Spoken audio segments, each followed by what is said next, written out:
All right, this was about the old Block 6 about to get sentenced and enter into the federal prison system. It's gonna be a rough ride. I'm gonna tell you what it was like when I stood in front of the judge and they sentenced me to life with no chance of parole plus 20 years in the federal prison. How do you do life plus 20? You die and you come back again. Subscribe until I come back. About to play the intro. Subscribe, subscribe, subscribe. Hit the notification bell. Hit the like button. Let's get this thing popping. All right, this is what Mecca Audio look like on a Friday, man. All right.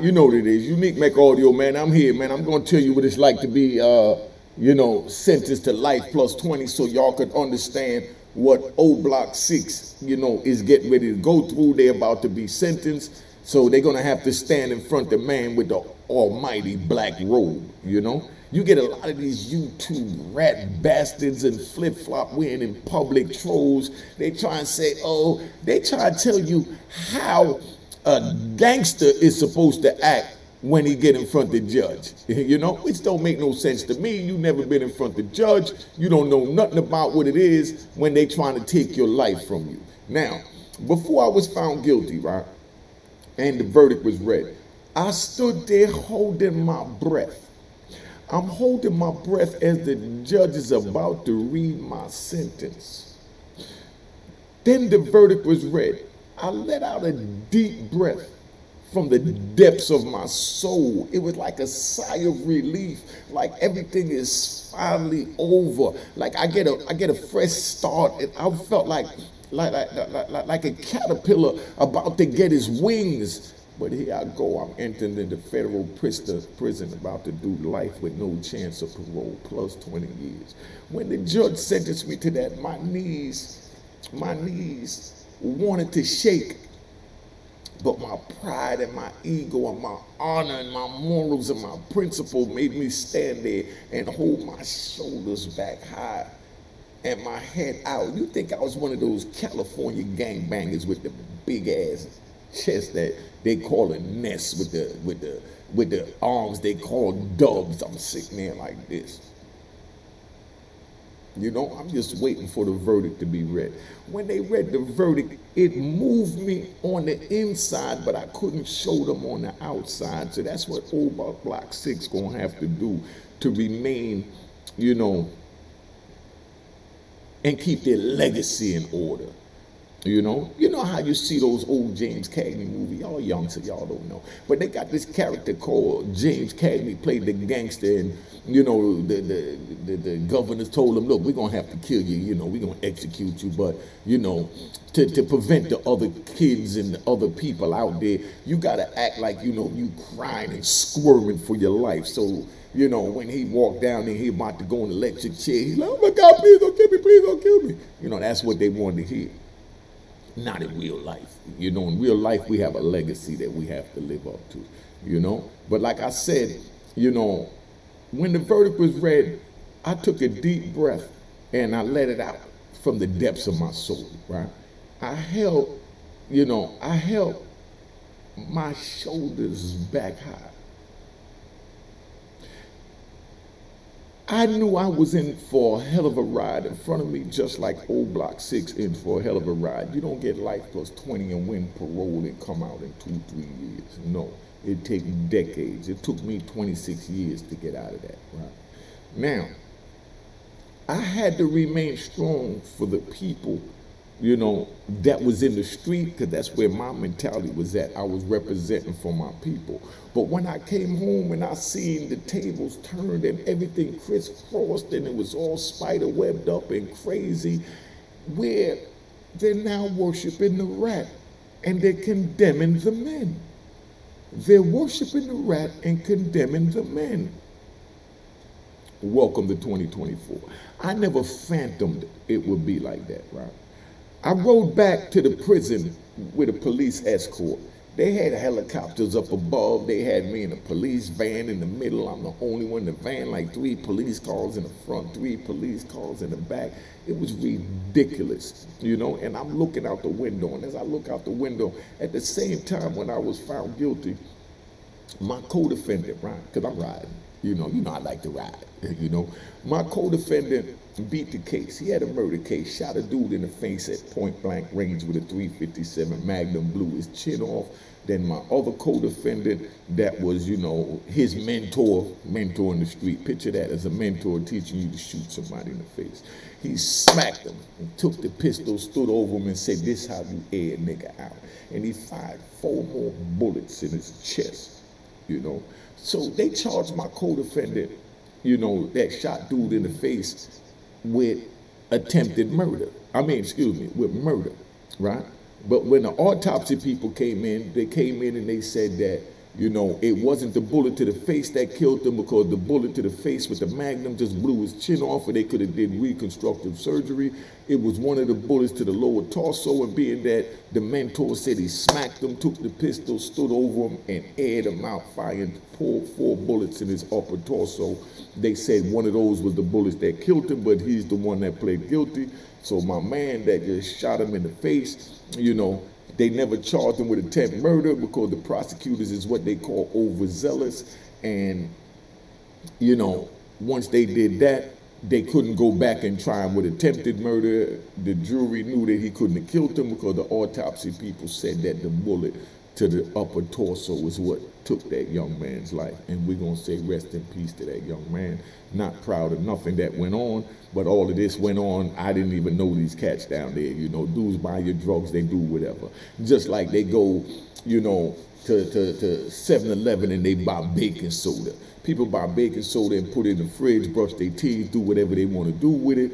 And, you know, that's that. Then you got people like me that went in 7-Eleven and I bought baking soda and I used it to cook up my powder cocaine and the crack cocaine.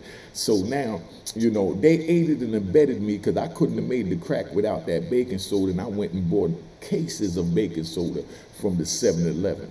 But 7-Eleven wasn't my co-defendant, but they aided and abetted me. Do y'all understand what I'm saying? The words that are coming out of my mouth, pay attention to this, right? So now, I'm going to leave y'all there to give y'all something. Put in the comment if you understand what I'm saying. If you don't have, what the hell. Now, right, I rode back to the prison bus, right, with this police escort. Then when I pulled up to the jail, I just looked at all that barbed wire and shook my head. And, you know, I walked in that prison with my head held high, knowing that, you know, they expect me to die behind these barbed wires. But that didn't move me. So this is for Old Block 6, right?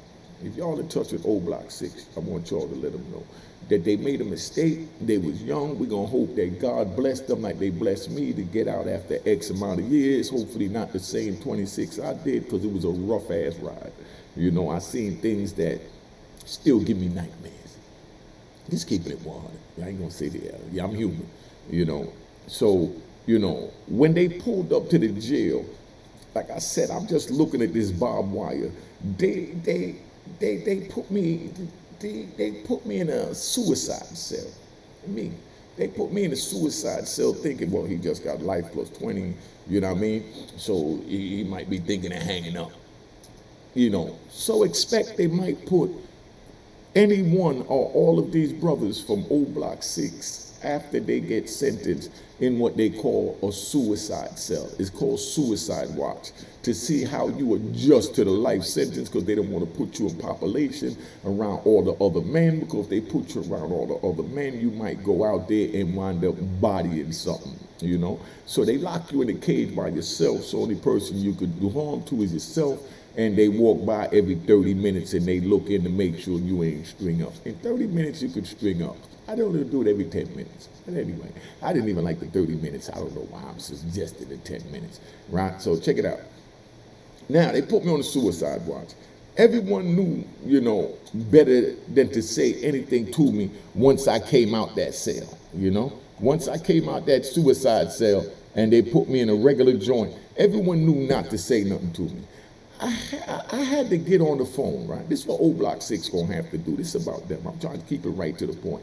They're gonna have to get on the phone and tell their loved ones their sentence and that, you know, they're buried with time. Because they're gonna get either life or something that they can't live through. And this is the feds. So if they don't have no prize, they might be all right, but they looking at life. Let's just keep them 100. They already had the death penalty. They probably took it off the table, whatever. You know how they do all of that, right? So I had to tell my you know, my females and my kids, mothers and my kids, and the way I broke it down to them, right? So just to give y'all suggestions if y'all in touch with Old Block 6, I had to let them keep hope alive. So I let them know it could be worse. I could be dead.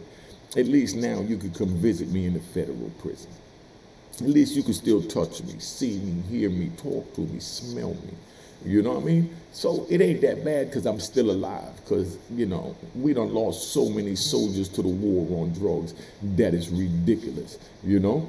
So, you know, let me tell you about the first time when I went through Oklahoma. Because, see, this is what happens, right? Because I want to break it down, you know. Let me ride a little bit. After you get sentenced, right? You go in there, you get sentenced, and they give you forever and a date, and they send you back to the unit. They send your paperwork, you know, to Grand Prairie, Texas. Now, back then, they sent it to Pennsylvania, Chestnut Street, right?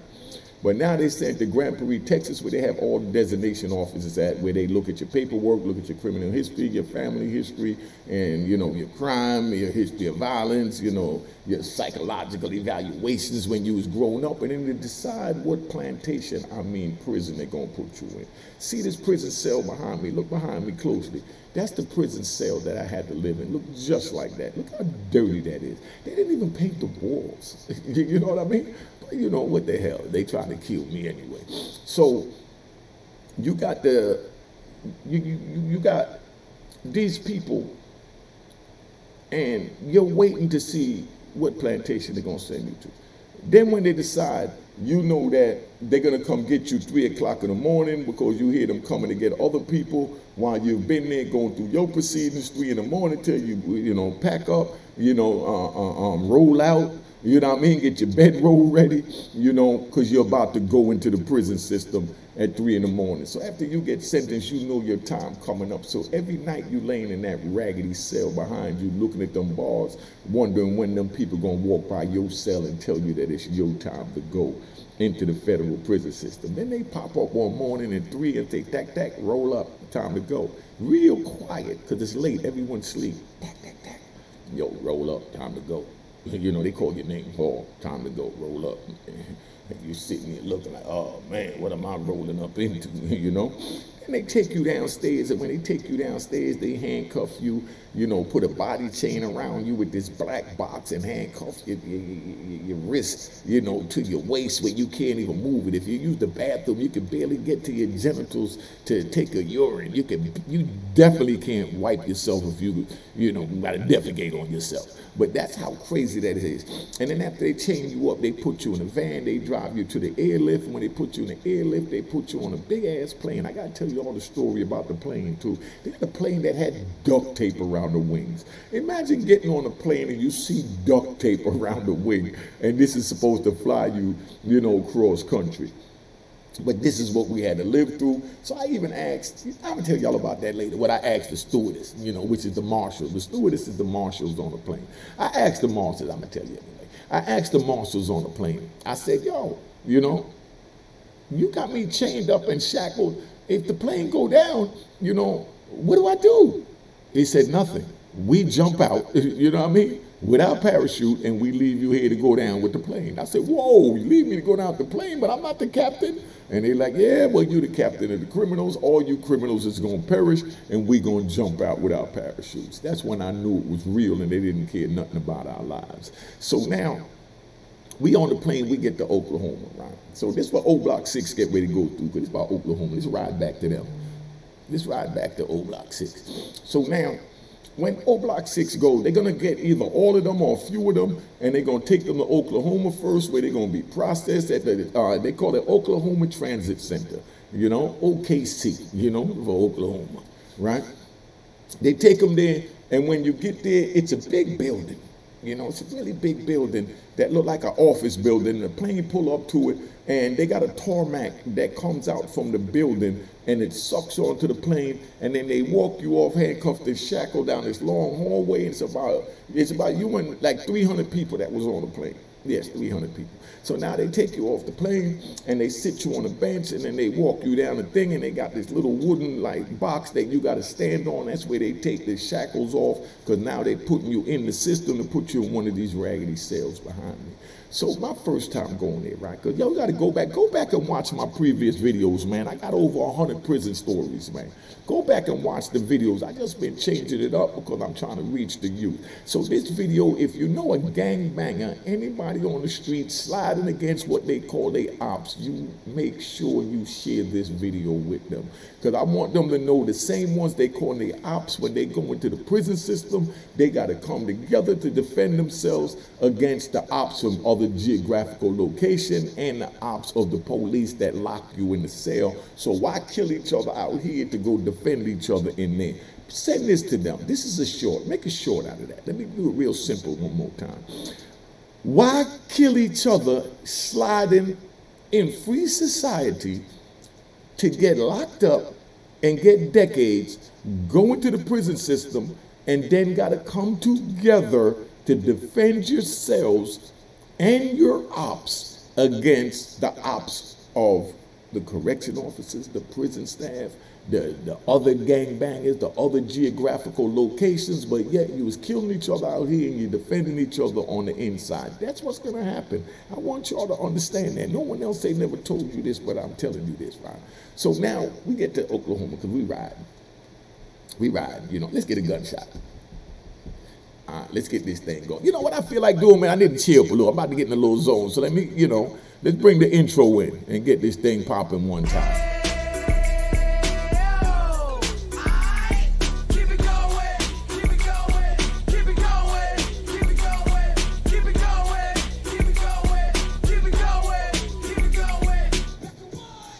All right, let me keep it going for Mecca Audio.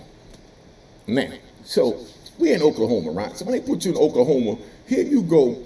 All 6 of the O Block 6 is gonna, you know, go either together or a few at a time. And when they go, they're gonna wind up seeing each other for the last time, because after they take these shackles off, right? The first time I went there through, they take the shackles off. Let me tell you this. I will tell you, go back and watch the previous videos. I gave you a whole video on it my first time through Oklahoma. When I go through, they made me stand on a box, right? When I stood on the box, there was a young lady in front of me, nice tatas, all that. I ain't gonna see women for a minute, so I'm trying to look down at the tatas, but the shirt ain't open, can't see no cleavage and nothing, but I can see the shape of her breast, and already been locked up a year. So I got my hands out, and they take the handcuffs off, and then they tell me to turn around. When I turn around, now they gotta take the shackles off. So they bend over, and they had this big ass, like a M16 bullet that had a handcuff key at the end. They turn around, they put that in, they took off the first shackle. When they took off the first shackle and they was going to get the second shackle, the marshal tapped me on my other ankle. Tap, tap. You know, and instinctively somebody tapped you on the ankle, you know, you pick up and you go on the ball of your feet. So when I did that, that made it easier for them to put that M16 bullet with the handcuff key in to open the shackles off my feet. But that man said, "Attaboy." After he tapped me on my ankle and I instinctively went to my toes, he tapped me on the ankle. And when I went instinctively on my toes, he said, "Attaboy," like I was an old cow or mule. I said, whoa, I had mules, but they drove fancy cars up and down the highway. You got me playing an old plow pulling mule right now. He said, "Attaboy," and then spit out a wad of tobacco.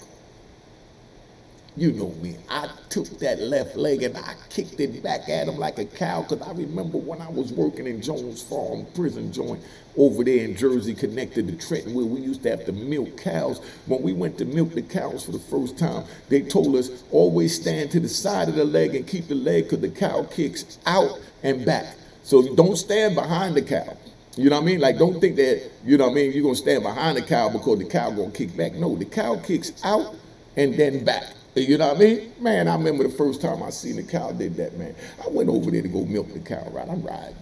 You know, relax, relax, relax. I'm riding. This might be about 40 minutes because I feel like riding today. When I went to go milk the cow, right, I'm sitting there and I'm standing behind the cow because I'm thinking he gonna kick straight back. Boop. You know what I mean? So I'm standing behind him, and then I move over to the left to get out of the shot for when he kicks straight back, you know? And when I reached down to grab that big ass nipple on that cow kicked his leg out to the left, to the outside. And then it went straight back and hit me in my chest, knocked me against the wall. And I'm sitting there on the wall, my chest hurt, and I ain't never been hit that hard in my life. Could you imagine being hit by a cow hoof in the chest? You know, and I'm about 16 years old. Joey hit me in the chest, boom, knocked me back. I'm in the wall, I'm out of breath. I'm looking around like, who hit me? You know? And the cow's sitting there looking back at me, and he did one of these joints like, moo. You know what I mean? Like tell a nigga, move, nigga. You know, leave me and my titties alone. You know? But this is what it's like. But that's what I felt like when I ride everything back in, you know. That's what it felt like when I was in Oklahoma and that cop tapped me on the ankle. And when I went instinctively on my toes, he said, "Data boy." Like, whoa, you know? So now, after they took the shackles off, they take you through, and when you go through there, you go in holding cells, and that's where they might split you all up there, and you know, you'll never see each other again when they put you in separate holding cells, because they're going to try not to coop you in the same jail. Some of you might get lucky. But when they do that, you're across from each other, so you busy talking to each other, saying your last goodbyes or your last whatever stories, through the door, and everybody's at the door yelling at the same time, so I don't know how anybody hear anything, right? Then you go and you go see the doctor, you go see the psych, then you go see what they call the SIS, the Security Investigation Service for the Federal Bureau of Prison, and that's when they ask you that world famous question, you ever told on anybody? That's when it means so much when they ask you, oh, you a rat bastard? Because if you told on anyone, let us know now so that we know where to put you. It's just me and you in here, so no one is going to know I'm trying to save your life. Have you ever told on anyone? Now, a regular rat would just say, hell yeah, I told on da da da da da da, and then they write down all those names and they make them what they call separatists, meaning you'll never be put in a prison with them again unless the prison mess up. You follow me? All right. So now, you up in a joint, and now you got the rat bastards. Remember, there's a difference between a rat and a rat bastard. A rat is one that just say, man, I told I couldn't deal with it, and I did what I had to do for me. That's a straight rat. Got you. You know what I mean? Still don't respect what you did, but respect that you admitting that you is a rat. Now, then you got a rat bastard. Right? A rat bastard is the one that say, man, I ain't tell on my co-defendants, I'll never tell on no one, I'm gangster, I'm this, I'm that. And then as soon as something happened, he's singing more than Stevie Wonder. That's a rat bastard. So when I say rat bastard, that's for the ones that conceal that they told. You told, just say, man, I told I couldn't deal with the time. And we understand that. We don't respect it, but we understand that you are a rat. The same way we understand that a sheep is a sheep, a wolf is a wolf, and a snake is a snake, and a rat is a rat. But imagine if a wolf came around you dressed in sheep's clothing, and you go petting him, you move him in your house, and you chilling with him, and then he attacks and mauls you because he concealed who he was. Just tell me who you are so I know how to deal with you accordingly. All right, so that's where we at with that. So now after they do that, then you go see the psych, and they say, if you ever had any, you ever seen the psychiatrist, had mental health issues, ever took any medication, and asking you all these questions. Man, I ain't never did nothing but just, bust my gun and make money on the street. They say, okay, well, we got some place for gangsters like you. And that's when they shoot you right into the toughest penitentiary. They sent me right to Lewisburg. Like I said, my first day there, I seen a dude get killed. The dude kicked a knife in his neck, and I didn't even know what was happening. I just seen a dude with his hand on his neck, And next thing I know, I seen the dude kick his hand, and I seen the blade come out the other side of the neck. Welcome to Lewisburg. December 17, 1994. Right? So we ride, I'll be all over the place. But if you don't like to ride, get the hell out. Let me give you 3 seconds for you rat bastards to get out. All right, and you already know. Take that with you on the way out, you rat bastards. Now, so let me get back to my story with the old Block 6. So now they're in Oklahoma, they doing their thing, and They separate them, then they put them up in a joint. Now, the first time that I went through Oklahoma, how they treated me, I would never forget. I've never been treated like that in my life, right? If you lucky, you know, you'll leave with your homie that you came with on the plane. That's only if you lucky. You'll leave with your, you know, homie that you came with on the plane. Like I said, old Block 6, once they go through Oklahoma or once they leave that county jail, they'll never see each other again because they're going to try and keep them separated, right? The crazy part is enemies and ops become the best of friends. You heard that? Enemies and ops from the streets become the best of friends because now they have to defend themselves against the real ops, not the self-created neighborhood ops. So y'all understand what I'm saying, right? That's the crazy part. Now, you're fighting against people from different geographical locations, so now the same ones you accused of killing this gang side or that gang side, so y'all make sure y'all share this with the gangbangers out there now. Share this with anybody you know gangbangers so they know what's going to happen when they wind up in the federal system because they're coming to get them for RICO. Now, and make sure you subscribe if you're not subscribed, right? So now, the only way to communicate with each other is to send what they call a boomerang, right? So this is how old Block 6 got to communicate. They're going to send what they call a boomerang.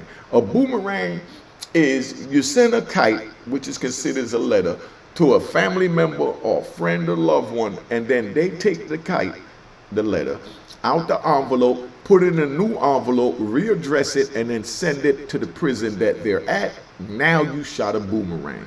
See how you learn this terminology? My Instagram is on the screen. My Cash App is getting ready to come up. Make sure you hit the logo and it says it was created in 2020. My name is H-A-L-L, not H-A-1, not H-A-L-L-S, none of that. All right? So let's get this right, right? So now, let me get back to this about the boomerang, right? It's how you communicate, right?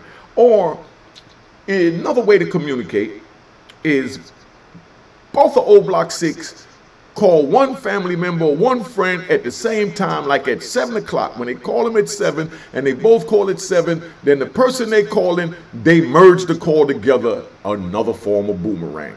And then now you get to talk to your Cody in another jail. So when the police here say this call is from a federal prison, they don't know if it's coming from the phone that you're on in your jail or if it's from the jail that, you know, someone else is at that you ain't allowed to talk to. They already know about this, so you rat bastards don't say, oh, you tell him what's going on. But no, I'm letting y'all know so you know not to go there. They already know all of this, but we still know how to make moves, you know? So that's how you make the boomerang call. Because, you know, the ones that they call their ops, you know, they wound up putting them in a cell together. They become the best of friends, but they were trying to kill each other on the street. They're each other's protector, but on the street, we're trying to kill each other. Make it make sense to me. You know what I mean? Now we're surviving and protecting each other in the belly of the beast. Y'all tell me how that go to you, right? So now, check. So now, you feel a sense of nausea in your stomach, right? Because we know the severity of the grave mistake we make. So when you get sentenced to that, you know, life or decades, it irks your stomach. You feel it. You're like, oh man, you feel nauseous. You know me, I'm gonna keep it 100, you know what I mean? Call me a coward, call me what you want. But this is the way I deal with it, right? Whenever they lock me up, right? Because, you know, I'm riding. We gotta hit through the wheels. I'm riding. Whenever they lock me up, and y'all put in the comments how y'all deal with it when they lock you up, whether it's in the county jail, you know what I mean, the police station, whatever. Whenever they lock me up, first thing I want to do is I'm going to roll over and curl up, take like that toilet paper. You know that roll of toilet paper? I wish I had the roll of toilet paper so I could show you. You know, we take a roll of toilet paper, and the toilet paper, yes, toilet paper becomes the pillow. I put that toilet paper under my head, and I curl up in a fetal position. And my body feels cold, and I'm sitting there curled up. And this is how I'm trying to keep all my emotions in by staying curled up. Soon as they put you in the cage, you just want to lay down on that wooden bench and just curl up like a baby. You know what I mean? That's what it is. Now, right? That's that nausea feeling that you feel in your stomach. Every night we have to go to bed to think about all the stupid things that we did on the streets. And that's where our demons begin to haunt us for decades. That's where the demons begin to haunt us for decades. Every night you go to bed, you remember a shootout. You remember a robbery. You remember assault. You remember seeing a man kick another head around. You know what I mean? Wow. You know, dude decapitated a dude and then he's playing soccer with the head in the apartment. You know what I mean? You know, imagine trying to deal with these demons. You know? See the man kick a head around. Put in the comments how you'll deal with that. Picture trying to see, picture this, right? Picture sitting there and you see someone take a knife out or a razor blade out and slice somebody's throat, and you watch the skin peel back and the white meat jump out and the blood just boom. Like when I was a kid in Jamaica and I seen the chicken get his head chopped off for the first time for Sunday dinner. Oh my God, Grandpa smacked the crap out of me. Toughen up, boy. It's only blood and it's only a chicken. I'm like, Dad, I'm like, Granddad, but it got life. You know, I played with him. That was my pet for the week. You know, and he'd be like, yeah, I know your dinner for Sunday now. Sit down and eat the chicken and stop your foolishness. This is how cold my grandfather was. Now, picture being 7 years old, and your grandfather telling you, you know, hold the chicken down and stretch out the neck. Hold the chicken down and stretch out the neck. You don't know what he's going to do, so you hold the chicken down and you grab him by the neck and you grab him by the bottom of the neck and you pull it apart. And next you know, Grandpa come and he take this big machete and go whop. And when he hits it, the chicken feels that pressure and jumps up and fires out your hand like a rocket, and you're still holding the head. And now the blood from the chicken where he jumped is all over your face, your body, your chest, and you're 7 and you're looking at this chicken running around with his head cut off. And you're holding their head in your hand. You want to deal with these nightmares I got? Y'all want some of these nightmares? Y'all want some of these nightmares? And then when the chicken start running around all crazy, because he ain't got no head, he don't know where he's running. They just running, and as soon as they get to somebody, they kick him. The chicken come towards me, I'm backing up trying to run from the chicken that can't even see where he's running. And my grandfather smacked me in the head again, way out there, just kick him out the way. And he said it like it was a can. Just kick the chicken with the head cut off out the way while you still holding the chicken head in your hand and you try to process what just happened. Welcome to my demons. So that's why when you see somebody playing soccer with a human head, just kick it by the way. You know? You want some of these demons? But these are the things that I had to lay back in that cell behind me type and think about. So these are the things that old Block 6 is going to remember the first time they walked out their building, they seen somebody get shot, somebody get stabbed, somebody gunned down by the police or gunned down by the ops. These are things that we never forget, but we put in our subconscious mind. When they put us in those cages, they come to the conscious mind. And they prevent you from sleeping. I keep it 100. I got issues. And that's why I don't want y'all to have to go through what I went through to be able to, master your issues. Right? So, I know I'm screwed up. I take it right there. I know I'm screwed up. Ain't trying to defend it, none of that. I mean, my brother died. You know what I mean? They did the show yesterday on BT about it. My brother died. Up to this day, I haven't had a chance to cry. I want to cry. I cried when I made it back up to the cell. But when my man, Lamar Pitt, came in the cell, I had to tighten up and I wanted to stab him in his face because he saw me crying. No one ever seen me cry. Only man ever seen me cry was a dude from Virginia, Portsmouth, named Lamar Pitt. And I wanted to stab him in his face. Make sense of that. You can't. So that's why I'm telling y'all, don't go on the street, don't get involved with this, because I don't want you to have these demons that I have. This making any sense to you? Or am I wasting my time? Let me know if I'm wasting my time, because I ain't really, if you notice, I've been putting out maybe 3 videos a week, because I don't know if y'all have really even paid attention to the depths of the madness that I went through, that I'm trying to prevent you from going through. If you don't share this video with someone you know, you're doing a disservice to them, and you don't really give a crap about them. Share this video with everyone you know, man.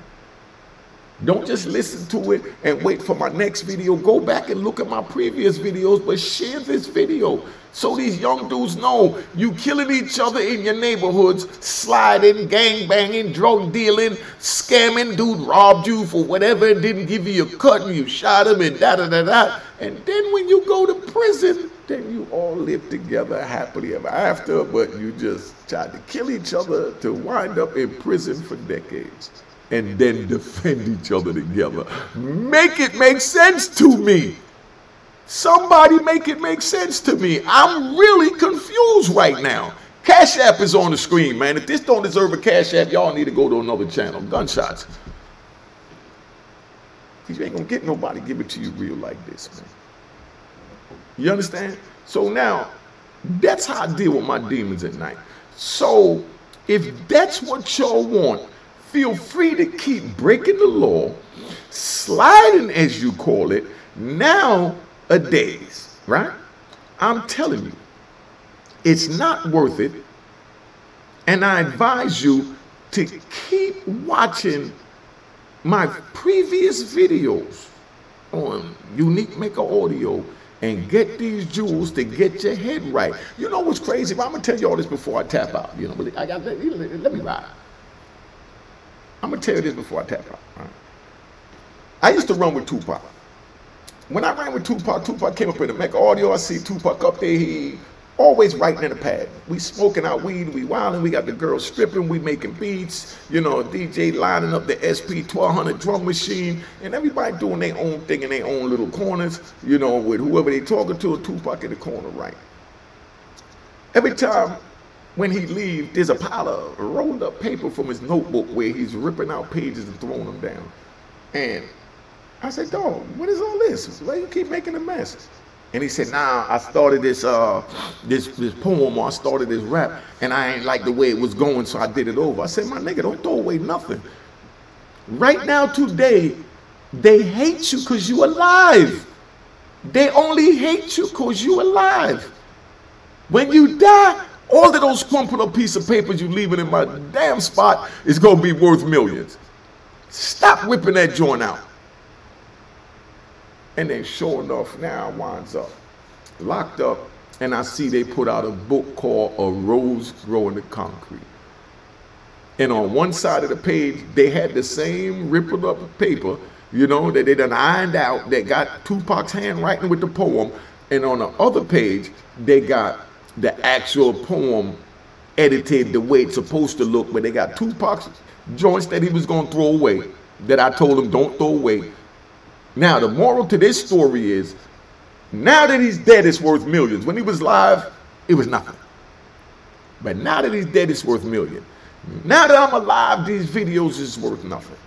I only got 85,000 subscribers. I blocked about 40,000 rat bastards and trolls. So I would have been over 100. So help me get to 100 with loyal people. You know what I mean? If I get the rat bastards and trolls, I'm going to delete them, and it's going to take longer to get there, but I don't have a problem with it, because I'd rather have 5 loyal people than 500 rat bastards, flip-flop wearing in public trolls, to have 5 loyal people.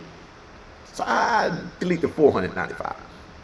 But anyway, once I'm dead, right? This is what it is. I'm telling y'all this, right? Once I'm gone, and everything has an expiration date. Once I'm gone, these videos is gonna pay my great grandkids' bills forever. I'm alive, so I'm getting resistance. When I'm dead, they're gonna say, oh, go check out Unique Mecca Audio, because the nigga not here no more, so we ain't gotta give him his flowers. But we gonna give it to him now that he's dead. So everybody gonna flock to the video. Tupac sold more songs dead than alive. All these rappers selling more songs dead than alive. Because when they was alive, people say, he's alive, he's nothing, I could see him any day. But when they're gone now, they want to treasure it. That's what makes it a historical moment. Y'all catching what I'm saying? I've been on here 40 minutes, man. I think I've been on here long enough. Yo, here we go. Look, man. Cop the book of Roaring Harlem. You want to know who the hell I am. At roaringharlem.com or call the number on the screen, 917-680-9091. Cop the book of Roaring Harlem. And let me tell you this, right? I tried to, where is it? I tried to, get an Android to use for my YouTube phone because the camera is better. But I'm not that good at an Android because I came home and, I learned to use an iPhone. So I'm ordering a new iPhone so I could respond to all the texts and, answer the calls better. I'm not even good at answering the calls on the other job, but I do answer them. You know what I mean? But, just know what I'm telling you, man. Just know what I'm telling you. Call that number if you got an issue. I'm going to make that number a help crisis line. But my time is valuable. So, I mean, this ain't no non-for-profit, do whatever. You call this line, you make sure you know that Cash App is on the screen. If you don't like what I'm saying, go to another channel or just don't call my number. But don't think that I'm going to be in the middle of doing what I'm doing. You're going to call me and say, yo, I got one question for you. Nigga, my time is valuable. I'm working. And you want to interrupt it. Like I'm chilling on the porch last night with my son and his man Kev. And then, Lil Von Zip come over. Now we all out there and then somebody called. I answer the phone while I'm chilling with my family, right? And you telling me that you pulling me away from my family, I shouldn't be compensated for that? To answer your question? When you get people that get paid to do that, and now you want to take my time and give me nothing, but you go give the psych money? Man, I'm tapping out. Been on here too long. Y'all don't get it, man. All right? Cheers. Cheers. The crime. The crime. The crime. The crime. The crime.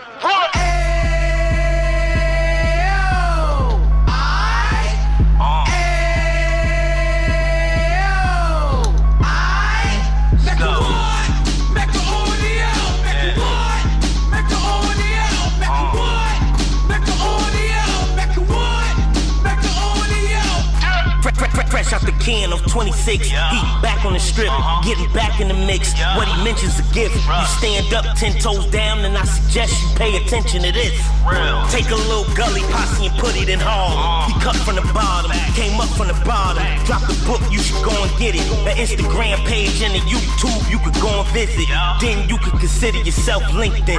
Sit front row and get Jews from a kingpin. How he went through it, so you ain't gotta go do it. To not pay attention would be stupid. Talking about a man that probably put your grandfather on. Probably the reason that him and your grams got along. A man that generated millions on the block, did his time, never squilling to the cops, Mecca audio.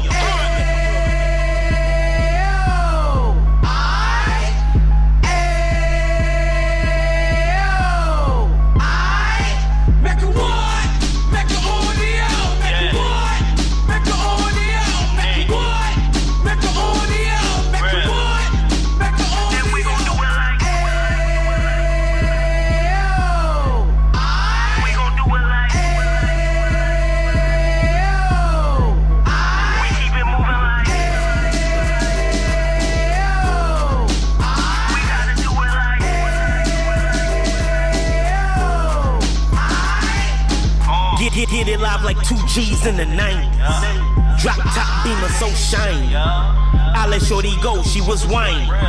Treat her like my past, she behind. Spend a couple bands on the Dapper Dan. You be back again, getting green like a Packers fan. No cap, it's a roaring uptown. They be horn uptown, Dominican bust down. Now we on the positive, you we got a lot to give. Now he trying to stop the kids from being inoperative. So take heed, homie, lend it air. He started in uptown, he gon' finish dead. But now it ain't about selling drugs, buying cars. It's about buying property to make the community ours. So we can give back to the youth them. Cause they the truth them. And bless up to all the root men.